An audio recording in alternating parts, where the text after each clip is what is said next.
A domestic violence-related bill is headed to the governor's desk. A new documentary explores lessons learned from the 1995 Oklahoma City bombing. And additional funding is available for those impacted by wildfires. I'm Deborah Ashar with the KGOU PM News Brief for Tuesday, April 16th. A proposed law would increase penalties for domestic abuse by strangulation. KGOU's Hannah Franz reports if the governor signs the legislation into law, it would take effect November 1st. Republican Senator Kristen Thompson, Senate Bill 1211, passed the House floor on Monday with a vote of 86-3. The bill would raise the maximum sentencing limit for strangulation, a known red flag for escalating domestic violence, from 3 years to 10. In a statement, Thompson said strangulation is, quote, an abhorrent crime that should never be tolerated, and she hopes allowing judges to put those convicted in prison for up to a decade will send a strong message to abusers.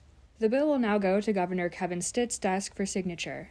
I'm Hannah Franz. A new documentary on HBO Max delves into the 1995 Oklahoma City bombing. KGOU's Nick Daniels has this preview.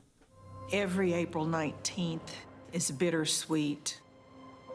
I remember exactly what I was doing that morning. An American Bombing, The Road to April 19th, explores the domestic terrorist attack that took place 29 years ago and what led up to it.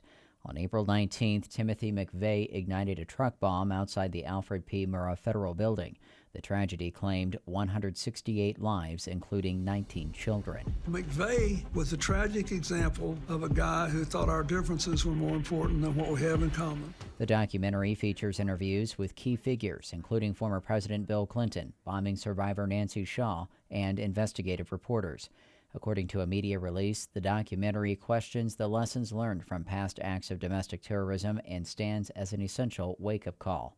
The film premieres tonight at 8 o'clock Central on HBO Max. I'm Nick Daniels. More federal funding is available to help farmers and ranchers who were impacted by recent wildfires. The U.S. Department of Agriculture is opening a special disaster sign-up for $1 million.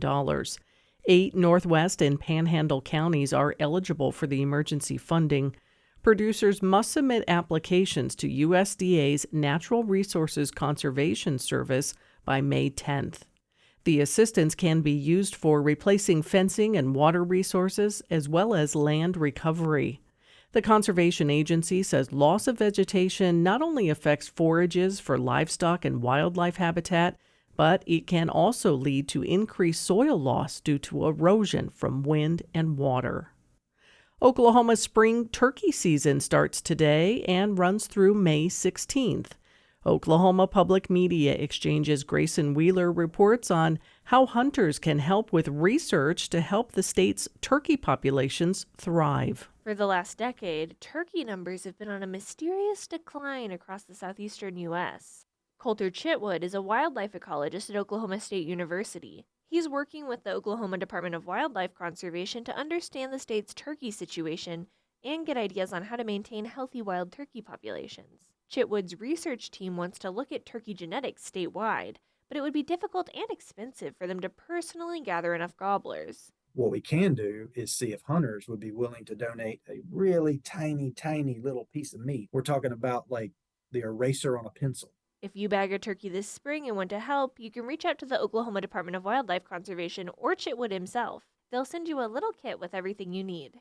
In Oklahoma City, I'm Grayson Wheeler. You can find more Oklahoma news on our website, kgou.org, and on the KGOU AM News Brief podcast. I'm Deborah Ashar. At a time when information continues to come at us faster and faster, sometimes you need to hit pause and rewind. NPR's Throughline takes you back in time to the source of the news stories filling your feed. Find NPR's Throughline wherever you get your podcasts.